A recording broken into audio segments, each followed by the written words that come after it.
샬롬 송은섭입니다. 기도와 응원해 주시는 분들께 감사합니다. 코로나 상황 가운데 비대면 온라인 예배를 드리기를 원합니다. 이 메시지는 새가족교회 주일 설교 메시지입니다. 교회의 성도님들과 교회의 후원자, 새가족들을 위한 쉬운 메시지입니다. 오늘 로마서 2장 앞에 부분에 해당되는 본문으로 말씀을 전하기를 원합니다. 로마서 2장 1절에서 16절 차별 없는 심판자, 하나님에 관한 말씀입니다. 로마서 2장 11절 같이 한번 읽어볼까요? 이는 하나님께서 외모로 사람을 취하지 아니하심이라. 아멘. 외모로 사람을 취하지 아니하시는 하나님. 정말 감사합니다. 세 번역은요. 하나님께서는 사람을 차별함이 없이 대하시기 때문입니다. 하나님은 이런 분이세요. 근데 세상에는 많은 차별이 있는 것 같습니다. 금수저, 은수저, 수저 논쟁이 한참 있었습니다. 금수저, 은수저는 시작부터가 다르다. 출발점이 다르다. 차별금지법이라는 것이 차별을 금지하자는 법인데 이것이 역차별에 대한 또한 논란이 있습니다. 또 얼마 전에 아빠가 선생님이셨는데 그 아빠가 있는 학교에 딸들이 쌍둥이 딸들이 학교를 다녔는데요. 처음에는 중간 성적이었다가 점점 공부를 잘해서 전교 1등이 되는 학생 논란이 있었습니다. 이 가운데 사람들이 많이 분노를 해요. 차별이 있는 세상 속의 여러 문제들 가운데 왜 분노를 많이 하냐면 저도 좀 화가 많이 나는데요. 이것이 평가 기준과 판단 과정이 공정하지 않기 때문입니다. 우리가 믿고 있는 하나님이 사랑과 정의, 공평하신 하나님이라고 알고 있는데 그 하나님께서 단지 어떤 민족이기 때문에 어떤 혈통이기 때문에 그들만 구원하고 나머지는 그냥 내어두신다면 그 하나님이 정말 공평하고 사랑이 넘치시는 분이라고 할 수 있겠습니까? 하나님께서는 어떤 민족에 국한되어 있는 제한되어 있는 그런 하나님이십니까? 아니면 모든 민족의 하나님이십니까? 저는 모든 민족의 하나님이신 그 하나님 믿습니다. 공평하신 하나님을 믿습니다. 사도 바울이 그 메시지를 전하기를 원하는 거예요. 로마서 1장 후반부에 죄에 관해서 언급한 후에 이 죄에 관해서 듣고 있는 유대인들이 자신들은 죄인이 아니다라고 생각하는 상황 가운데 놓여져 있을 듯하여 이 로마서에서 사도 바울은 2장에 하나님께서 선택한 백성을 가진 이 선민사상을 가진 유대인들도 역시 하나님 앞에서 심각한 죄인이다라는 것을 밝힙니다. 유대인도 이방인도 하나님의 심판을 받는다는 사실을 강조합니다. 그래서 더 큰 메시지는 여기에 있죠. 인간은 모두 죄인이므로 하나님의 은혜 없이는 어느 누구도 구원을 받을 수 없다는 메시지입니다. 은혜 아니면 정말 살 수가 없는 겁니다. 이 설교를 위해서 세 가지 질문을 준비했습니다. 이 세 가지 질문, 쉬운 질문인데 답도 아주 쉽습니다. 이 메시지를 듣는 분들이 중요한 본문을 이해하는 세 가지 기둥이 되시기를 바라고요. 하나님께서 각자에게 주시는 은혜와 도전이 더욱 풍성하기를 원합니다. 제가 설교하는 것보다 더 풍성한 은혜가 각자에게 있기를 소망합니다. 첫 번째 질문이에요. 남을 심판, 정죄하는 사람을 하나님께서는 어떻게 하시는가? 1절부터 3절이요. 그러므로 남을 심판하는 사람이요 그대가 누구이든지 죄가 없다고 변명할 수 없습니다. 그대는 남을 심판하는 일로 결국 자기를 정죄하는 셈입니다. 남을 심판하는 그대도 똑같은 일을 하고 있기 때문입니다. 하나님의 심판이 이런 일을 하는 사람에게 공정하게 내린다는 것을 우리는 압니다. 이런 일을 하는 사람들을 심판하면서 스스로 그런 일을 하는 사람이요 그대는 하나님의 심판을 피할 수 있을 줄로 생각합니까? 이 사도 바울이 질문을 던지면서 이 유대인들에게 얘기를 하고 있어요. 도전을 주고 있어요. 남을 심판하는 사람이요 유대인들이요 하나님께서 그 남을 심판하는 사람을 똑같이 그 기준으로 당신을 심판하실 것이다. 하나님이 심판하신다. 짧게 얘기하면 니들도 똑같다. 남을 심판하는 사람 유대인들에게 바울의 선언합니다. 이방인들의 죄를 지적하는 유대인들이 나은 게 하나도 없다. 저는 이 메시지 가운데 찔림이 있는데요. 많은 기독교인들이 세상 사람들이 정말 죄가 많아진다고 세상 사람들의 죄를 지적하고 있지만 기독교인들이 나은 게 하나도 없다. 이러한 메시지로 저에게는 들립니다.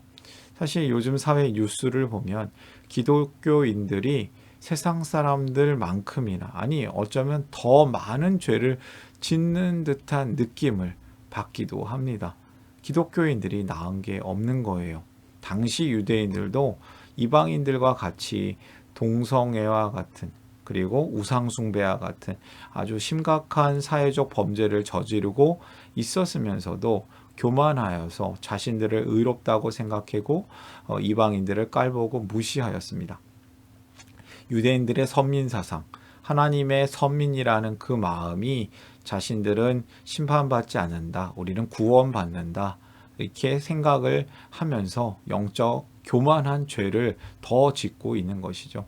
당시 유대인들은 이방인들을 멸시하고 조롱하고 짐승보다도 못한 존재로 여겼다는데 정말 유대인들이 얼마나 자신들이 죄인이 아니라고 생각했는지 알 수 있는 부분입니다. 남을 판단하지 마라 라고 얘기하는 이 사도 바울의 메시지는 사실 우리가 심각하게 받아들여야 되죠. 기독교인들이 나은 게 없다라는 메시지인 것이죠. 그런데 이 남을 판단하지 말라라는 말, 이 성경 구절을 가지고 기독교인들이 특히 지도자들이 자신의 실책이나 죄를 덮으려고 한다면 그것은 더 큰 죄입니다. 말씀을 오해하고 잘못 적용하는 죄를 짓는 것입니다. 이러한 말씀 가운데 저는 첫 번째 메시지를 발견하는데요. 우리가 하나님의 은혜 앞에서 겸손해야 된다는 겁니다. 은혜 앞에서 겸손하라. 사람들은 모두 죄인입니다. 하나님의 심판을 피할 수 없습니다. 하나님의 은혜 앞에서 겸손합니다. 겸손해야 할 것입니다. 두 번째 질문입니다. 하나님께서 그렇다면 심판하시는 기준이 무엇입니까? 무엇인가? 6절부터 8절까지를 먼저 읽어보면요. 하나님께서는 각 사람에게 그가 한 대로 갚아주실 것입니다. 제가 한 대를 낳았는데요. 한 대 맞겠네요. 죄송합니다. 참으면서 선한 일을 하여 영광과 존귀와 불멸의 것을 구하는 사람에게는 영원한 생명을 주시고 이기심에 사로잡혀서 진리를 거스르고 불의를 따르는 사람에게는 진노와 분노를 쏟으실 것입니다. 하나님께서 어떻게 심판하신다고요? 각 사람이 그가 한 대로 심판하신다. 그가 한 행위대로. 인간의 행위는 하나님의 심판의 기준이 됩니다. 하나님의 심판 기준은 혈통의 문제가 아니에요. 민족의 문제가 아니에요. 어느 민족은 무조건 용서하고 어떤 민족은 무조건 지옥 가고 그게 아니라는 거죠. 하나님의 심판 기준은 그가 한 대로. 그러면서 9절부터 11절에는 좀 더 분명하게 하나님의 심판 대상이 누구인지를 밝힙니다. 9절 앞부분에 악한 일을 하는 모든 사람에게는 10절 선한 일을 하는 모든 사람에게는 하나님께서는 사람을 차별함이 없이 대하신다. 심판하시기 때문이다. 아주 공평하신 심판자 하나님이세요. 우리가 오해하지 말 것은 이 선한 일 때문에 구원받는 건 아닙니다. 선한 일은 구원받는 사람의, 구원받은 사람의 삶의 열매인 것이죠. 아무튼 하나님께서는 모든 사람을 심판하신다고 분명히 말씀하십니다. 사람을 외모로 구분하지 않고 차별함 없이 똑같이 심판하신다. 이 말씀 앞에 우리는 두려운 마음, 하나님을 경외하는 마음이 생겨야 할 것입니다. 하나님은 공평하시죠. 두 번째 메시지입니다. 공평하신 하나님의 심판을 기억하라. 하나님 심판하십니다. 어떤 사람은 심판이 없는 게 아니에요. 모든 사람이 심판해요. 악한 행동과 선한 행동을 하나님께서 분명히 그것을 보시고 심판하신다고 하셨습니다. 하나님께서는 모든 사람을 차별함 없이 심판하신다. 이 메시지 앞에서 우리는 하나님의 심판을 두려워하고 하나님의 심판을 기억하면서 살아가야 되지 않을까요? 그러면서 하나님의 은혜가 깊어지는 겁니다. 우리가 하나님의 심판이 왜 두려우냐면요. 그 감추고 있는 비밀들이 심판하실 그날에 드러날 것이기 때문입니다. 그날에 드러난다. 감추고 싶은 비밀들이 혹시 있습니까? 그렇다면 그 부분들이 대부분 아마 죄에 가까울 거예요. 다 그런 건 아니겠지만 막장 드라마를 본다면 요즘 많이 없어졌지만 드라마에 이런 얘기 많이 나오죠. 출생의 비밀, 비밀 장부, 연인의 외도, 산업 스파이, 이중 간첩, 남몰래 선행, 맨 마지막에 조금 좋은 것도 하나 끼어 있네요. 이 공통점들이 있어요. 이것이 드러나면 큰일이 발생하는 사실입니다. 그런데 하나님께서 그 마지막 그날에 다 드러내실 것이다. 드러날 것이다. 하나님께서 다 알고 계십니다. 산타 할아버지가 누가 착한 애인지 나쁜 애인지 알고 계시는 거, 그런 동요가 있지만 하나님이 다 알고 계시죠. 그 날에 마지막에 다 드러나니까 우리는 감출 수가 없는 겁니다. 마지막 질문이에요. 하나님 앞에서 의롭게 될 사람은 누구인가? 하나님이 심판자이신데요. 12절부터 16절까지를 볼 수 있는데 13절까지만 본다면 12, 13절 율법을 모르고 범죄한 사람은 율법과 상관없이 망할 것이요 율법을 알고 범죄한 사람은 율법을 따라 심판을 받을 것입니다. 하나님 앞에서는 율법을 듣는 사람이 의로운 사람이 아닙니다. 오직 율법을 실천하는 사람이라야 의롭게 될 것이기 때문입니다.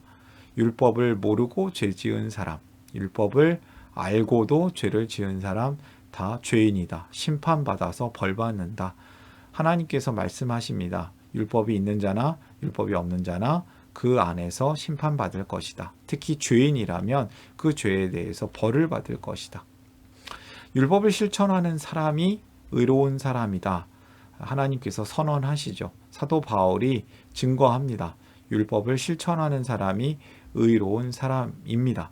그런데 그 율법을 사람의 능력으로 실천하는 사람이 아무도 없다. 한 명도 없다는 것이 사실인 것이죠. 그래서 우리에게 주시는 하나님의 은혜가 더욱 깊어지는 것입니다.